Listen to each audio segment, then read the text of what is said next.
नमस्कार एवं शुभ प्रभात। नागरिक सवालबाट म नारायण अवस्थी, प्रविधिमा मलाई साथ दिँदै हुनुहुन्छ राजेशजी र नवीनजीले। नागरिक सवालमा आज एकजना भारतीय नागरिकसँग कुराकानी गर्नेछौँ। उहाँ नयाँ दिल्लीमा हुनुहुन्छ, रामभुल सिंह। उहाँको घरमा चोरी भएको छ। 4 जना नेपालीले 38 लाख भारतीय रुपैयाँ र त्यो सँगसँगै 3.5 केजी सुन चोरेर नेपाल आएको भनेर उहाँले बताइराख्नु भएको छ। 3 महिना अगाडिदेखि काम गर्दै आएका, उनकै घरमा काम गर्न बसेका नेपालीहरूको संलग्नतामा चोरी भएको भनेर उहाँले बताउनु भएको छ। 38 लाख भारतीय रुपैयाँ 3.5 केजी सुन चोरी गरेर ती व्यक्तिहरू नेपाल प्रवेश गरिसकेको भनेर रामभुल सिंहले बताउनु भएको छ। र भारतमा हुने यस्ता चोरीका कारणले गर्दाखेरि सर्वसाधारण मजदुर जो मजदुरी गर्नको लागि गएका छन् भारतका विभिन्न ठाउँमा, उनीहरूले दुःख पाउने अवस्था आएको छ। रामभुल सिंहकै भनाइलाई मान्ने हो भने उहाँले थाहा पाएसम्मको ठाउँबाट नेपालीहरूलाई काम गर्नबाट रोक लगाएको भनेर बताउनु भएको थियो। चोरी गर्ने एउटा गिरोह छ जसले भारतका विभिन्न सहरमा घरमा काम गर्न मान्छे खटाउने, त्यसपछि त्यो घर मालिकसँग भएको नगद तथा गरगहना के कति छ, कहाँ राखिएको छ, त्यो सब पत्ता लगाउने र उनीहरू कहीँ बाहिर गएको अवस्थामा अथवा अनुकूल चोरी गर्नको लागि अनुकूल हुने समय मिलाएर चोरी गर्ने र चोरी गरे लगत्तै नेपाल प्रवेश गर्ने गिरोहका कारणले भारतको नयाँ दिल्ली, बङ्गलोर लगायतका विभिन्न सहरमा बस्ने सिधा साधा नेपालीले दुःख पाइराखेको अवस्था, त्यहाँको भारतीय प्रहरीको ज्यादती खेप्नुपर्ने अवस्था, जसको घरमा चोरी भएको हो उनीहरूबाट पीडित हुनुपर्ने अवस्था र कामबाट निकाल्नुपर्ने अवस्था आएको छ केही बदमाशहरूका कारणले गर्दाखेरि। म यो घटनामा के भएको थियो, 38 लाख भारतीय रुपैयाँ चोरी र 3.5 केजी सुन चोरीको के हो त वास्तविक कुरा भनेर म रामभुल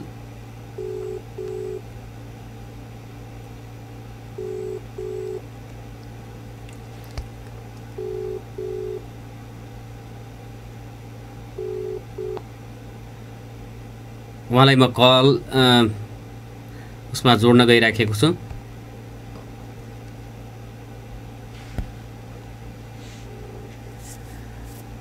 नयाँ दिल्लीका 61 वर्षीय। हाँ जी, नमस्कार जी। नमस्कार।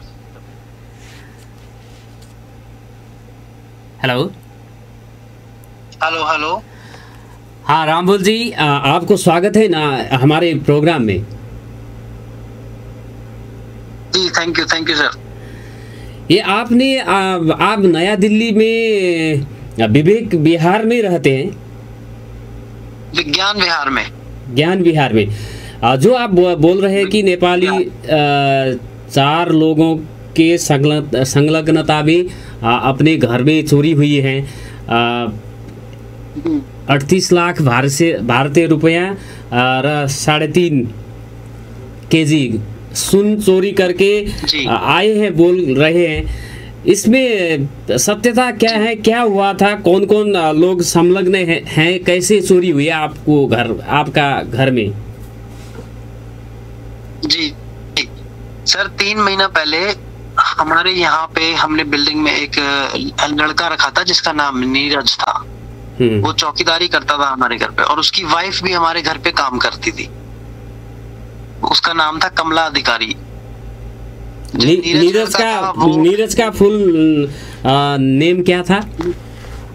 नीरज खत्री। कहाँ के रहने थे नेपाल में? नीरज खत्री है बाजुरा का रहने वाला, जिसके माता पिता रहते हैं धनगढ़ी में। और कमला अधिकारी है बसाली की रहने वाली।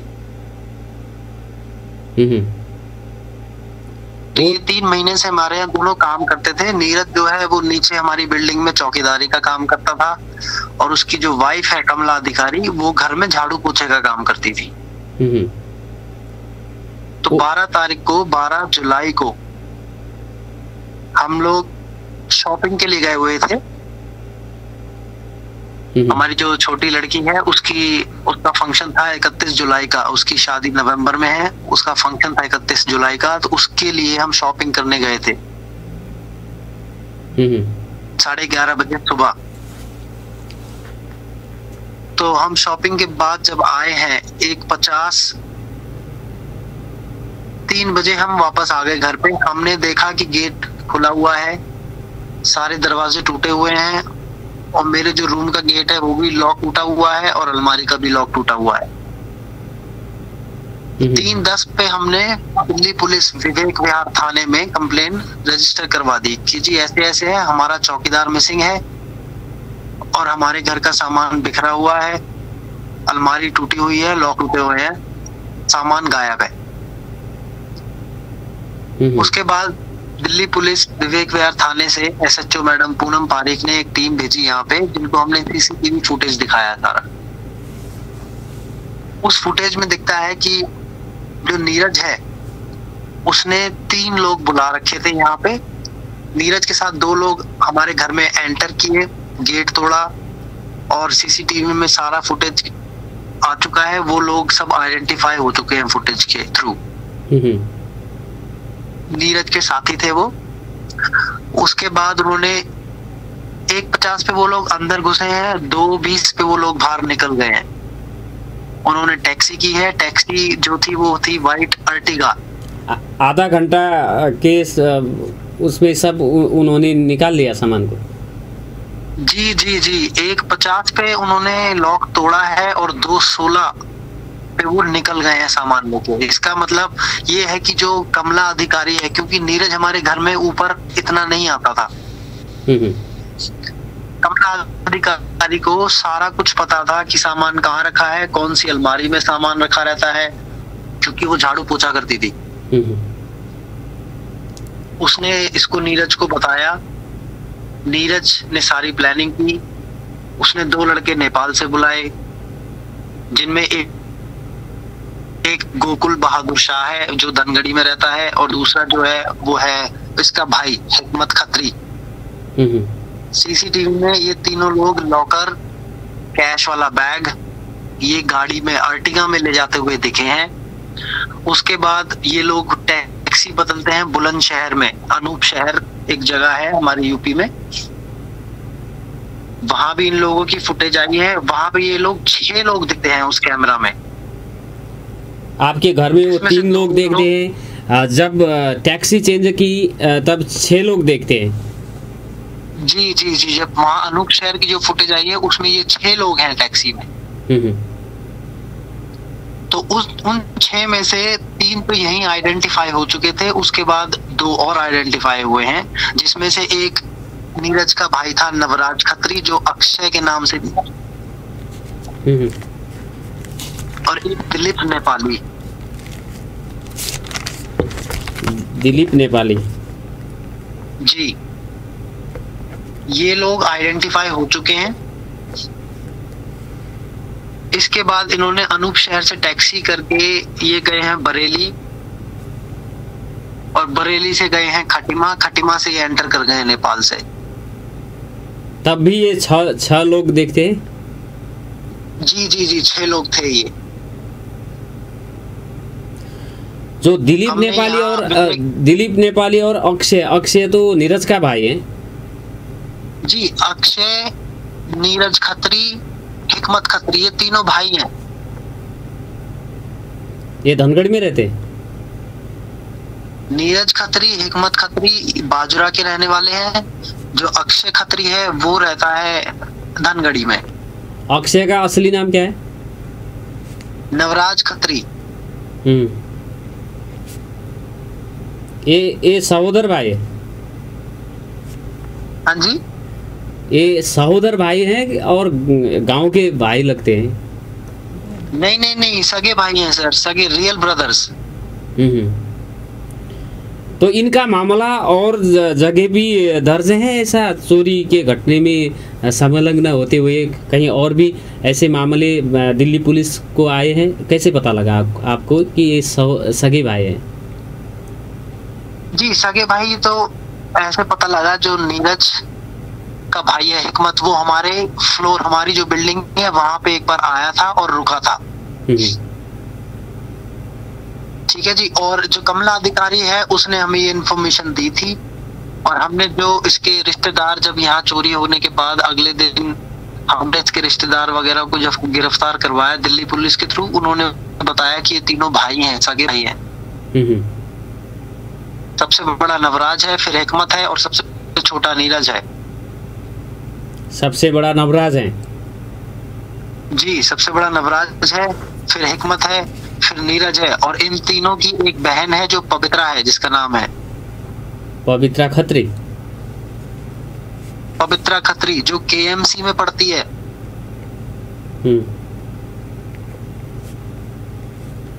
ये लोग सब फरार हैं। इसके मम्मी पापा भी दिल्ली में, नीरज के माता पिता दिल्ली में थे जब ये आया, जब इसने ये चोरी की कार्रवाई की है। इसने अपने माता पिता को भी यहाँ दिल्ली से भगा दिया था।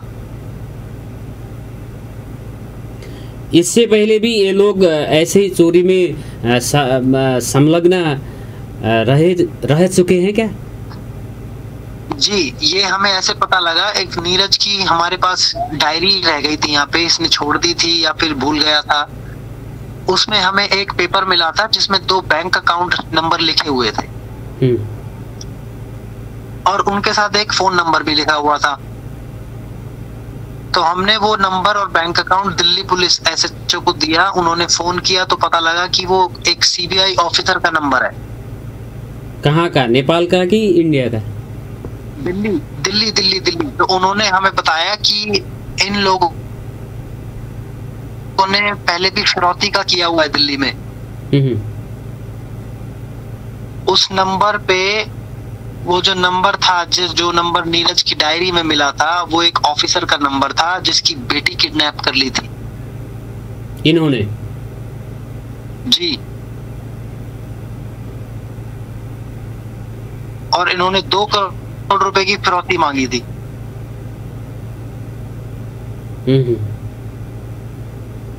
ऐसे हमें पता लगा कि इन लोगों का ऑलरेडी केस है एक, ये ऑलरेडी ऐसी कार्रवाई कर चुके हैं।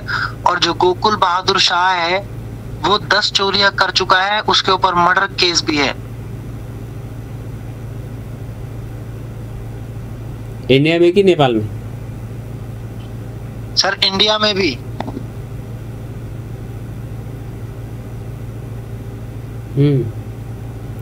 कमला कहाँ गई? कमला तो आपके घर में काम करती थी, वो कहाँ गई? वो इससे जो घटना हुई उससे पहले निकल गई थी। सर, नीरज ने घर में 3 तारीख को 4 जुलाई को कमला को हमसे ये बोलकर भेज दिया गया कि इसकी मम्मी की तबीयत खराब है। कमला गई है, लेकिन हमने जब कमला की लोकेशन निकलवाई थी तो 10 तारीख की गुड़गांव सेक्टर 39 में लोकेशन आई थी कमला की। हम लोग जब बाजुरा गए, हम इंस्पेक्टर काथायत से मिले, एसआई नारायण से मिले। उनका कहना ये है कि कमला वहां चोरी के टाइम पे मौजूद नहीं थी। हमारा कहना ये है कि कमला की लोकेशन 10 तारीख की गुड़गांव सेक्टर 39 आ रही है। तो कमला जो है वो झूठ बोल रही है। 7 तारीख को कोई इलेक्शन में नहीं थी, अगर गई भी है तो वो वापस आई है 10 तारीख को। ये पूरा प्लान था, इसने, नीरज ने प्लान किया हुआ था कि तू जा यहाँ से, तेरा वहां रिकॉर्ड आ जाएगा तो कोई शक नहीं करेगा तेरे ऊपर। पहले इसने अपनी कमला कितने दिन पहले निकल चुकी थी वहां से? चोरी होने की घटना से कितने दिन पहले? कमला 1 हफ्ता पहले।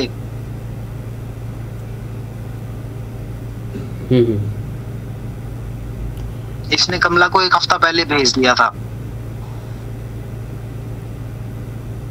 ठीक है सर, इसकी रिपोर्ट के लिए हम फिर दिल्ली पुलिस ने हमसे बोला कि आप हमें एम्बेसी में रिक्वेस्ट करना पड़ेगा। हम नेपाल एम्बेसी जो न्यू दिल्ली में है वहां पे भी गए। नेपाल एम्बेसी में हमसे जो कल्चरल मिनिस्टर हैं, उन्होंने ये कह दिया कि हम इंडियन सिटीजन्स को एंटरटेन नहीं करते हैं। हम इंडियन सिटीजन्स की एप्लीकेशन नहीं लेंगे, ये ऐसा कह के उन्होंने हमें भेज दिया। फिर क्या हुआ? दिल्ली। फिर हम लोग काठमांडू गए इंडियन एम्बेसी में जो नेपाल में है, वहां हमने कंप्लेन रजिस्टर कराई। जो हमारे इंडियन एम्बेसी में वहां पे चीफ सिक्योरिटी ऑफिसर हैं नेहा पांडे जी, उनके पास हमने कंप्लेन रजिस्टर कराई है, एफआईआर की कॉपी दी है। उन्होंने फिर आईजीपी साहब हैं जो उनको फोन किया, और उनकी रिक्वेस्ट पे फिर डीआईजी साहब जो है हमारे मोहन आचार्य जी धनगढ़ी में, उनको रिक्वेस्ट किया। उन्होंने फिर एक टीम बनाई और उसके बाद हम लोग गए हैं यहाँ से धनगढ़ी गए हैं, डीआईजी साहब से मिले हैं और उन्होंने बोला कि कमला को जो है वहाँ बाजुरा में अरेस्ट किया है, जो उसकी नीरज की वाइफ है।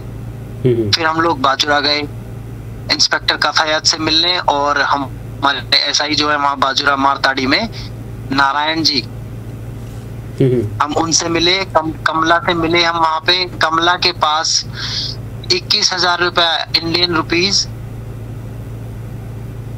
और 70 ग्राम हमारा सोना, जिसमें मेरी भांजी का लॉकेट मिला है और हमारे छोटे लड़के की जो वाइफ है उसका टीका मिला है। ये कंफर्म है, ये कमला के पास मिला है, हमने सामान देखा है। और खान तलाशी घर में की नहीं? उनकी कमला के घर में पुलिस ने खान तलाशी की नहीं? सर हमसे कहा गया है तलाशी की है, हमें कोई इन्फॉर्मेशन नहीं है इसके बारे में, कितनी तलाशी हुई है, कैसे तलाशी हुई है। हमें सिर्फ 70 ग्राम सोना और 21,000 रुपए कैश का बताया था। वो पुलिस के हमसे पास है अभी भी? हमारे सामने कमला को छोड़ दिया गया था कह के कि कमला उस टाइम चोरी में शामिल नहीं थी। जिसके बाद हमने उनको रिक्वेस्ट भी की, इंस्पेक्टर से भी और एसआई से भी, कि जिस इंसान के पास चोरी का सामान मिल रहा है, कैश मिल रहा है जो हमारे घर से चुराया हुआ है, तो वो चोर कैसे नहीं हुआ? वो तो आधा कल्प्रिट हो गया ना सर। सारी प्लानिंग कमला की थी, हमारे घर पे झाड़ू पोछा करती थी, बताया इसने सारी अलमारी कहाँ है, लॉक कहाँ लगा हुआ है। उसके पास फिर चोरी का सामान सोना मिला है, कैश मिला है, और आप बोल रहे हैं कि वो चोर नहीं है। तब पुलिस ने क्या बोली? पुलिस ने बोल दिया कि सर ये क्रिमिनल नहीं है, इसको हम अरेस्ट नहीं कर सकते, हमें छोड़ना पड़ेगा इसको। और पुलिस वालों ने छोड़ दिया कमला को। जो सोना और पैसे मिले उसके साथ वो क्या हुए? उसी को दे दिया कि पुलिस ने अपने पास रखा? वो पुलिस के पास है। पुलिस ने हमसे बोला कि इसकी डॉक्यूमेंटेशन होगी, इसकी कार्रवाई होगी, सारे पेपर्स बनेंगे, उसके बाद ही हैंड ओवर किया जाएगा। और जो नीरज हिकमत ये लोग बाजरा अपने गांव में गए कि नहीं? सर जो मैं हिकमत और नीरज के घर भी गया था, बाजरा पाइमा जो गांव है, पाइमा का रहने वाला है नीरज। मैं खुद गया था वहां उसके गांव में पुलिस वालों के साथ। इंस्पेक्टर साहब ने एएसआई लगाए थे, उनके हमारे साथ 3 और लोग थे, पुलिस वाले थे। मैं गया उसके गांव में, लेकिन वो नहीं था वहां पाइमा। अब वो इन्होंने गांव का जो है पूरा सर्च नहीं किया था, सिर्फ नीरज की चाची जो रहती है उसके घर में हम लोग गए थे। वहां हमें कुछ नहीं मिला। वहां सिर्फ एक डायरी मिली थी, जिस डायरी में इन सब लोगों के नाम लिखे हुए थे, शिखर खत्री, नीरज खत्री, हिकमत खत्री, और इनकी सबकी आईडी लिखी हुई थी।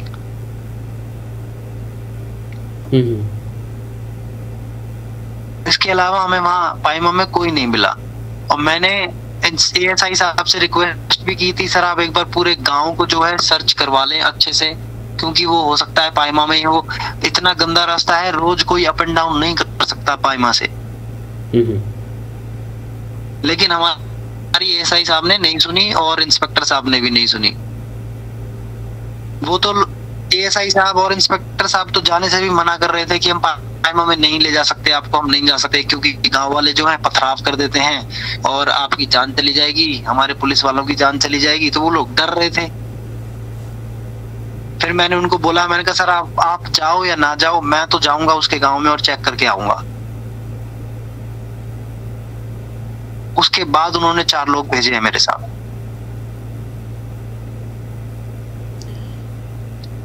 और वहाँ पुलिस का रवैया कैसा रहा बाजुरा में? पुलिस का रवैया सर, अब वो पुलिस का कहना ये है कि हम लोग यहाँ मार नहीं सकते, यहाँ हाथ नहीं उठा सकते। कमला को उन्होंने छोड़ दिया कि क्रिमिनल नहीं है, चोरी में शामिल नहीं थी। उसके बावजूद देखो, कमला के पास सोना मिला है चोरी का कैश मिला है, उसके बावजूद उन्होंने कमला को छोड़ दिया है। अब पुलिस का रवैया शुरू से ये रहा है कि हम लोग कर रहे हैं, हम लोग लगे हुए हैं, हम लोग उनको कुछ इन्फॉर्मेशन देते हैं, वो उस पर रिएक्ट नहीं करते हैं। वो बोलते हैं हम आपका सजेशन ले सकते हैं, आपके अकॉर्डिंग नहीं चलेंगे हम।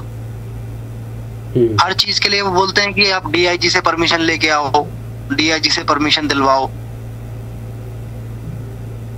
अब डीआईजी से परमिशन दिलवाने के लिए सर धनगढ़ी आए, फिर हम वापस धनगढ़ी गए, डीआईजी साहब से हमने रिक्वेस्ट की, फिर परमिशन दिलाई। ऊपर जाने के लिए भी वो डीआईजी साहब की परमिशन मांग रहे थे पाइमा गांव में, तो वो कोऑपरेट नहीं कर रहे थे। ऐसा ही नारायण साहब जो है वो फोन नहीं उठाते हैं हमारा, कोई अपडेट नहीं देते हैं। सर क्रिमिनल को उन्होंने ऐसे बिठाया हुआ था जैसे वो क्रिमिनल ही नहीं है। सोफे पे बैठी हुई थी कमला आराम से, वो हंस रही थी, वो चिल्ला चिल्ला के बात कर रही थी वहां ऑफिस में। वो क्या बोल रही थी? आपको पूछने से क्या बोल रही थी वो? हमारे पूछने से तो सर वो कुछ बोल ही नहीं रही थी, और उसने सिर्फ इतना कबूला कि हाँ ये सामान हमारा है और ये नीरज ने दिया है, नीरज चोरी करके आया है। सिर्फ उसने इतना बोला हमसे। उसके बाद पुलिस वालों ने, इंस्पेक्टर साहब ने और एसआई साहब ने इसके फादर को बुलाया, कमला के फादर को बुलाया और इसको छोड़ दिया। उसके बाद आप धनगढ़ी आए? हम लोग जी, उसके बाद हम धनगढ़ी आए। हमने रिक्वेस्ट की थी इंस्पेक्टर साहब से और एसआई साहब से कि हमें रिटर्न में दे दें कि इसने ऐसे ऐसे कबूला है, इसने बोला है कि हाँ नीरज चोरी करके आया है और ये चोरी का सामान है, इतना 70 ग्राम सोना, इतना कैश। हमें रिटर्न में भी कुछ नहीं दिया। हमसे बोल दिया गया कि बाद में मिलेगा, डीआईजी साहब से आप जाके मिल लीजिए, वो करवाएंगे सारा। फिर हम धनगढ़ी आ गए नीचे, फिर हम डीआईजी साहब से मिले हैं। डीआईजी साहब ने एक इंस्पेक्टर असाइन किया था, इंस्पेक्टर का नाम था केशव जोशी।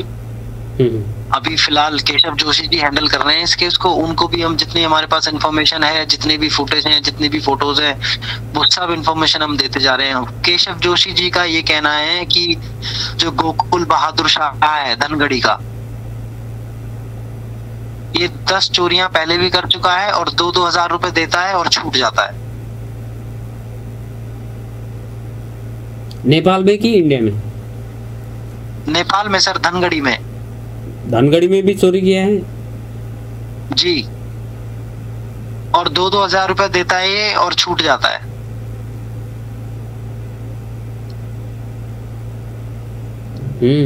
फिर नेपाल में धनगढ़ी में हमने गोकुल का जो बेस्ट फ्रेंड है उसको भी हमने अरेस्ट करवाया, उसको भी छोड़ दिया गया 2 मिनट में। उसकी वाइफ को हमने अरेस्ट करने के लिए बोला तो इन्होंने कोई एक्शन नहीं लिया। उसकी वाइफ अरेस्ट करने में भी टाइम लेट हो गए। इवनिंग में भेजी इन्होंने टीम, वो वहां थी नहीं, हॉस्पिटल में काम करती है गोकुल बहादुर शाह की वाइफ, सेती जोनल हॉस्पिटल धनगढ़ी। उसकी वाइफ भी अब गायब है।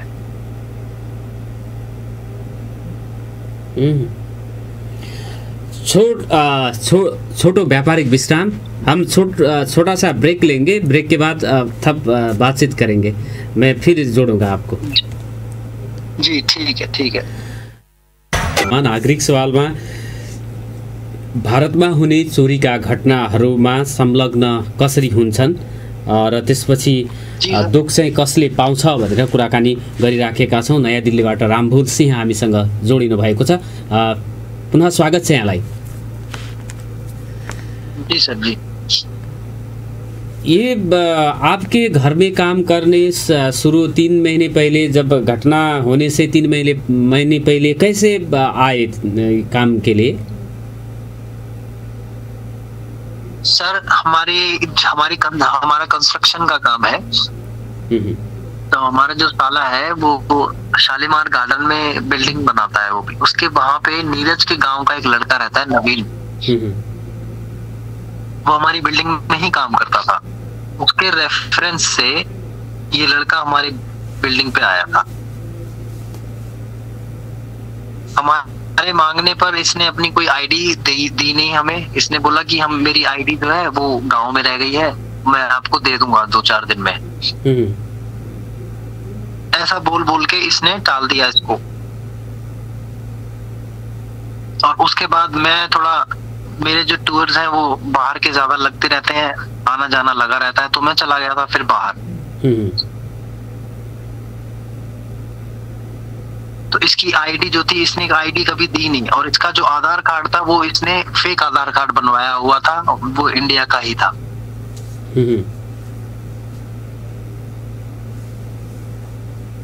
इसकी कोई वेरिफिकेशन नहीं हुई थी। और ये किसी रेफरेंस से आया था। जो लड़का था वो अभी भी शालीमार गार्डन में यहाँ पे काम करता है।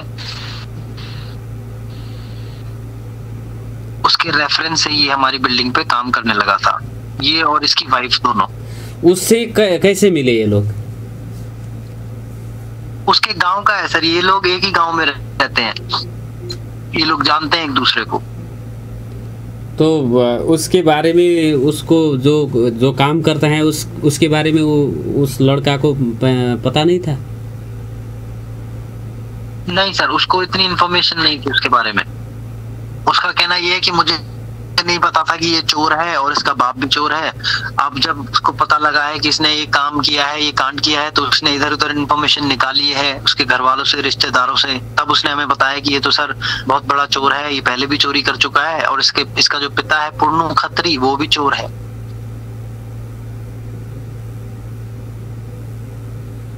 ये लोग चोरी करते हैं। ये लोग साल में एक दो बार आते हैं या दिल्ली आएंगे। जितने भी बॉर्डर से लगे हुए होते हैं जहां से इनको निकलना इजी रहता है, ये लोग वहां जाते हैं, चोरी करते हैं और आ जाते हैं।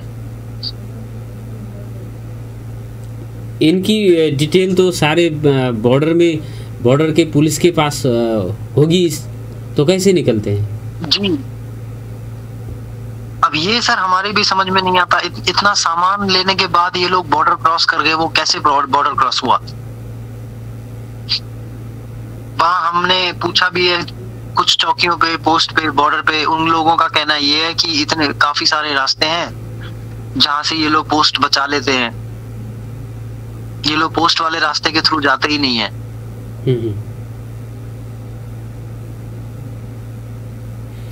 जब ये घटना हुई, आप लोगों का परसेप्शन तो जो इंडिया में काम करते हैं उन लोगों के साथ तो अच्छा नहीं होगा। आप क्या समझते हैं? और भी जो सर्वसाधारण नेपाली हैं जो काम करते हैं, उनको भी तो इससे ठीक नहीं होगा ना? सर इस चोरी के बाद तो यहाँ पे 60 नेपाली जो गुड़गांव में और दिल्ली में काम करते थे, उनकी सबकी नौकरी छूट गई है। इस चोरी से पहले सर हमने इन दोनों को, नीरज खत्री को और कमला अधिकारी को, बच्चों की तरह रखा है घर में। इनको खाना खिलाते थे बना के, इनको साथ ले जाते थे, इनको कपड़े दिलाए हैं, तो इनको बच्चों की तरह रखा है। और इन्होंने ये काम किया है हमारे साथ। लेकिन उस चोरी के बाद से, जब से इसके रिश्तेदारों को, इसके घर वालों को, इसके दोस्तों को हमने यहाँ अरेस्ट करवाया था, उन सबकी नौकरी चली गई है। उन लोगों का तो इसमें इन्वॉल्व नहीं है। उन लोगों का इन्वॉल्वमेंट नहीं है, लेकिन सर उस टाइम पे, जिस टाइम पे अरेस्ट हुए थे ये लोग सारे, ये सब मना करते थे कि हम नहीं जानते। और अब सब इन्फॉर्मेशन दे रहे हैं हमको कि नीरज का गांव ये है, कि नीरज का भाई यहाँ रहता है, कि नीरज की मदर यहाँ रहती है, उसकी बहन यहाँ पे रहती है। इन लोगों ने उस 13 तारीख तक इनसे पूछताछ हुई थी, सबने मना कर दिया था कि हम नहीं जानते हैं।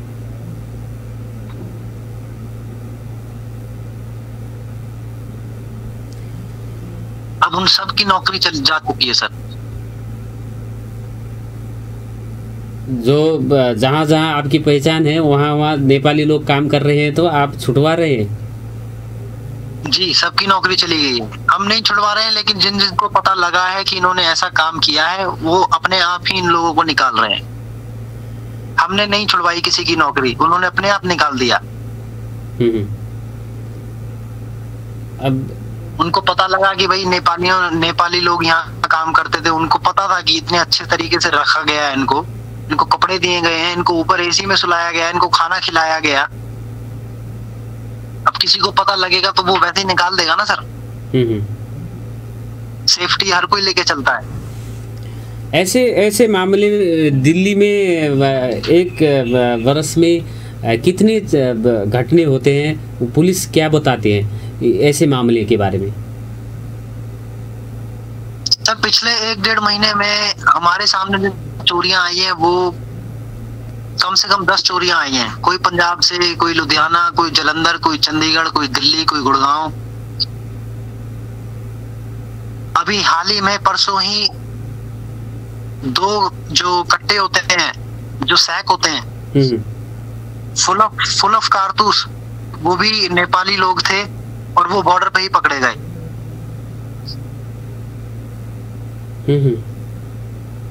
अभी हम धनगढ़ी में जब एसपी साहब से मिल रहे थे, सुमेंद्र राठौर जी से, तो उन्होंने ये भी बताया था कि अभी एक चोरी और आई थी। हम जब वहां उनसे मिलने गए थे तो एक और चोरी का मैटर आया हुआ था उनके पास। 10 करोड़ की चोरी थी पंजाब से।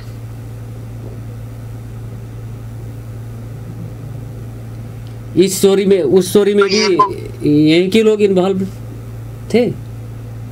जी, नेपाली सारे वहीं के थे, ये बाजुरा के।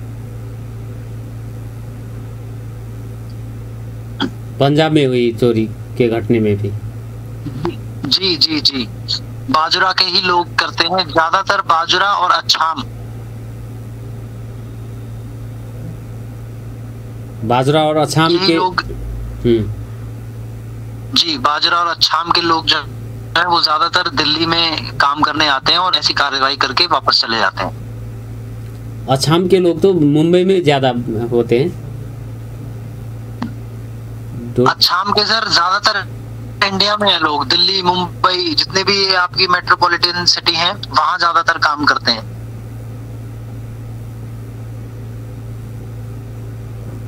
आपको बाजरा के इसका जो नीरज का पूरा परिवार है, चाचा चाची, सब लोग दिल्ली में काम करते हैं, सारे गुड़गांव में थे। वो अब नेपाल आ गए कि वही है? जी, सब नेपाल आ गए, सबको भगा दिया यहाँ से।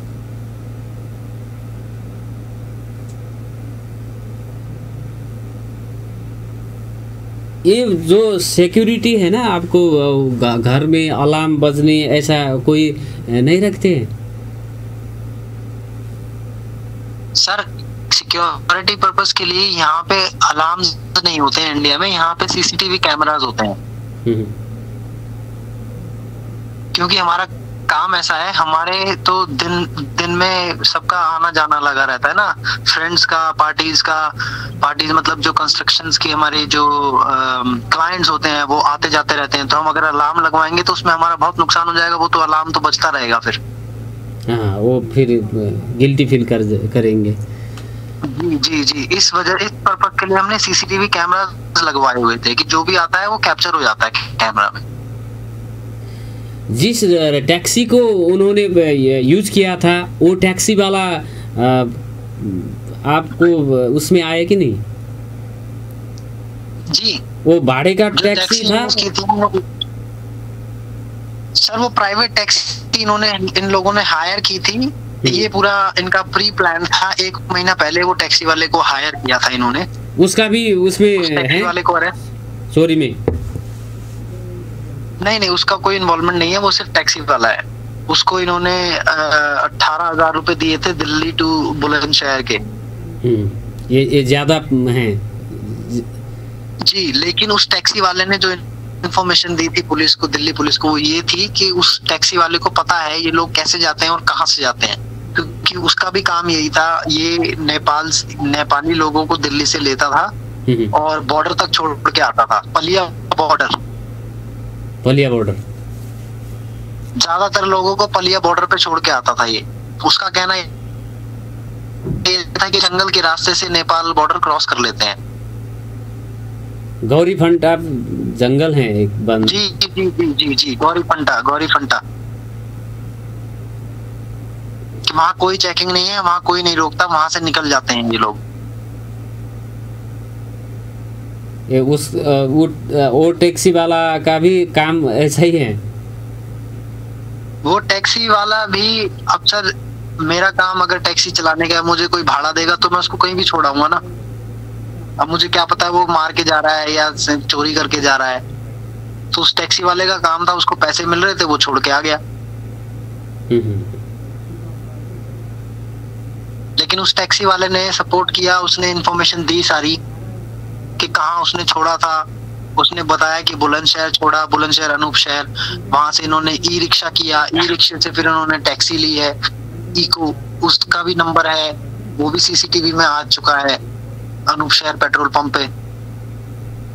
फिर वहां से ये लोग बरेली गए हैं। वो जो टैक्सी वाला है उसको अरेस्ट किया था, उस टैक्सी वाले ने बताया मैंने इनको बरेली छोड़ा है। बरेली से फिर ये लोग 2 टैक्सी करके खटिमा गए हैं।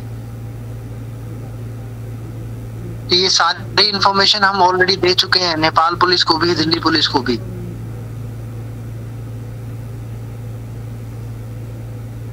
इसमें तो जो इंटरपोल होती है और पुलिस के केंद्रीय होता है ना, वहाँ से आईजीपी और सेंटर से इनको आना चाहिए।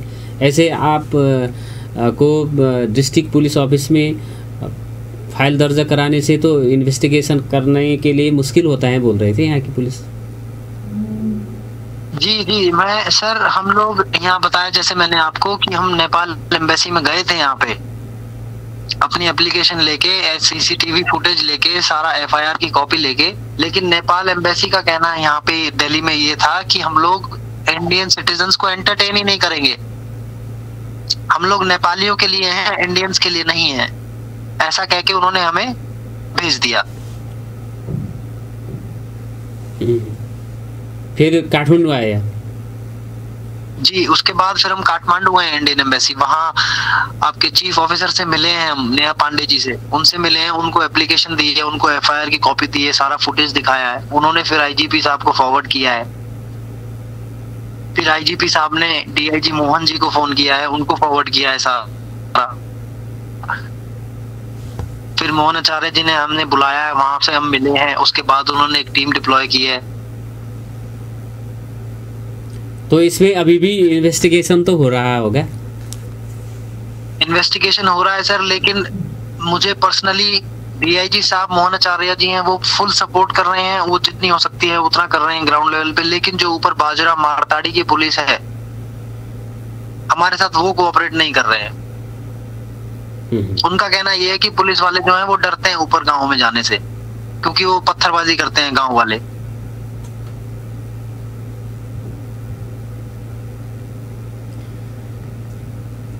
अब ये चोरी के घटने से 50-60 लोगों की नौकरी भी चली गई, वो नेपाल को आने पड़ा।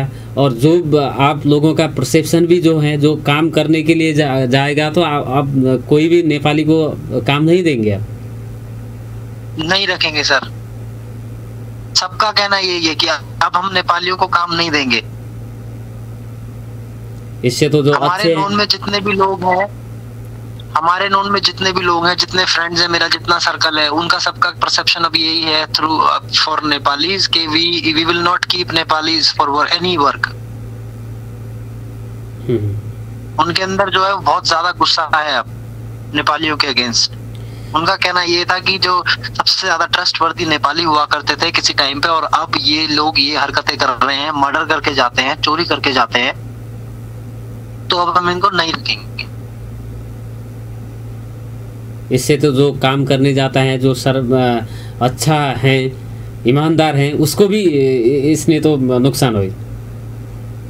जी, सबको नुकसान है इसमें। जो 17 साल से काम कर रहे थे गुड़गांव में, उनको भी निकाल दिया गया है।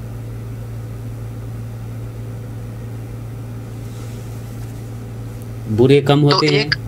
इन लोगों की, इन 5-6 लोगों की वजह से सारे पूरे नेपाल की जो इमेज है वो खराब हो चुकी है। अब नेपाल में आप कोई भी अगर बाजुरा से आए कोई काठमांडू से आ रहा है या कोई पोखरा से आ रहा है, कहीं से भी आ रहा है, उसको नौकरी नहीं मिलेगी, बहुत मुश्किल है। इस मामले में 38 लाख भारतीय रुपये कैश और 3.5 kg जो गोल्ड है, इसका कितना होता है सर? 38 लाख का वहाँ नेपाल में अराउंड 60 लाख रुपए हो गया। जो 3.5 kg गोल्ड है ना, इसका करेंसी में ट्रांसलेट करने से कितना होगा सर? यहाँ पे इंडिया में it will be around 2 crore rupees. I see जी, वो पुश्तैनी गोल्ड है हमारा। जैसे पुश्तैनी होता है ना, जैसे कि दादा दादी परदादा परदादी, वो गोल्ड चला हुआ आ रहा है, वो पीछे फैमिली से चलता आ रहा है। परदादी ने दादी को दिया, दादी ने फिर मम्मी को दिया, मम्मी ने फिर अपनी लड़की को दिया, तो ये जनरेशन टू जनरेशन पास होता है गोल्ड। वो सब चोरी करके आ गए ये लोग। जी, सब चोरी कर लिया। उसमें पांच लेडीज का गोल्ड था उसमें। छोटी वाली लड़की का जो अभी शादी होने वाली है उसका सामान था, फिर बड़ी वाली लड़की का सामान उसमें है, फिर वाइफ का सामान उसमें है, फिर जो छोटा लड़का है उसकी वाइफ का सामान उसमें है।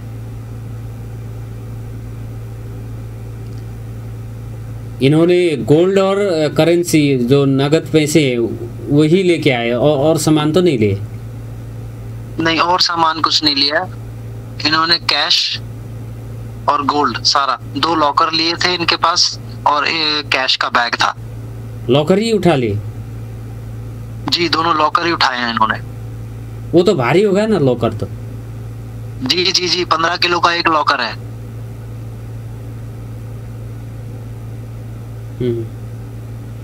ये रास्ते में ये प्रहरी पुलिस का चेकिंग होता है ना इंडिया में, तो जगह जगह पर नहीं देखते हैं जी ऐसे लॉकर? इंडिया से तो सर कुछ बॉर्डर ऐसे हैं जहाँ पे चेकिंग होती ही नहीं है, रास्ते में भी। जी, जैसे ये पलिया वाला जो बॉर्डर है, ये लोग जंगल से चले जाएंगे तो फिर इसमें पुलिस भी क्या करेगी?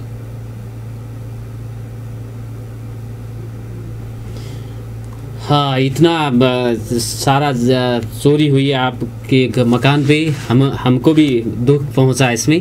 नेपाल पुलिस आपको कोऑपरेट ज़रूर करेगी, करना भी चाहिए। और इससे अब आपको भी नुकसान हुआ, जो नेपाली अच्छे हैं काम करने के लिए जाते हैं उनको भी नुकसान हुआ, और आप लोगों का परसेप्शन जो है नेपाली लोग ऐसे होते हैं करके गलत परसेप्शन भी हुआ, और अपना जो पुश्तौनी जो संपत्ति है वो भी लॉस्ट हुआ।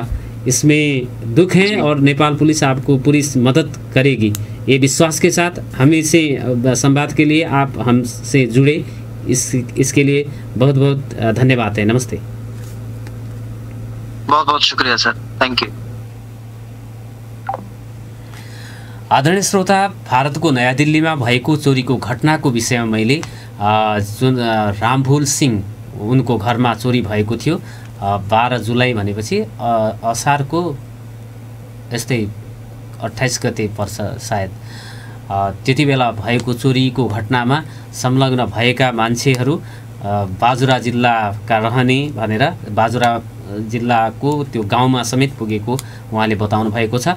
र सर्वसाधारण नेपालीहरू जो काम गरेर खाने इमान्दारीपूर्वक काम गर्नेहरूले दुःख भोग्नुपर्ने र चोरी गरेर भाग्नेहरू त भागिसकेको हुन्छ।